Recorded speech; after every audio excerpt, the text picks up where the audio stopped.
गोरेगाव येथील नेस्को ग्राउंडवर झालेल्या म्युझिक कॉन्सर्ट दरम्यान ड्रग्सच्या अतिसेवनामुळे 2 युवकांचा अंत झालेल्या प्रकरणाचा पोलिसांनी उलगडा केला आहे. या प्रकरणातील फरार आरोपी आयुष विकी साहित्य वय 24 राहणार उल्हासनगर याला पोलादपूर पोलिसांनी अटक केली आहे. मिळालेल्या माहितीनुसार या प्रकरणी वनराई पोलीस ठाणे येथे एनडीपीएस कायद्याअंतर्गत गुन्हा दाखल करण्यात आला होता. तपासादरम्यान आयुष साहित्य याने एक्स्टसी या अंमली पदार्थाचा पुरवठा म्युझिक कॉन्सर्टमधील तरुणांना केल्याचे निष्पन्न झाले आहे. दरम्यान आरोपी गोव्याकडे पळून जाण्याच्या तयारीत असल्याची माहिती पोलिसांना मिळाली.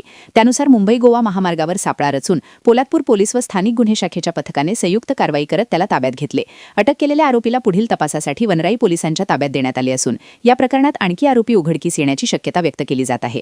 ही कारवाई पोलीस अधीक्षक अंचल दलाल यांच्या मार्गदर्शनाखाली पार पडली. वादळवारा लाईव्हसाठी अमोलकुमार जैन, अलिबाग. नवी मुंबई व रायगड जिल्ह्यातील ताज्या बातम्या आणि घडामोडींसाठी सबस्क्राईब करा वादळवारा लाईव्ह चॅनल आणि दाबा बेल आयकॉन.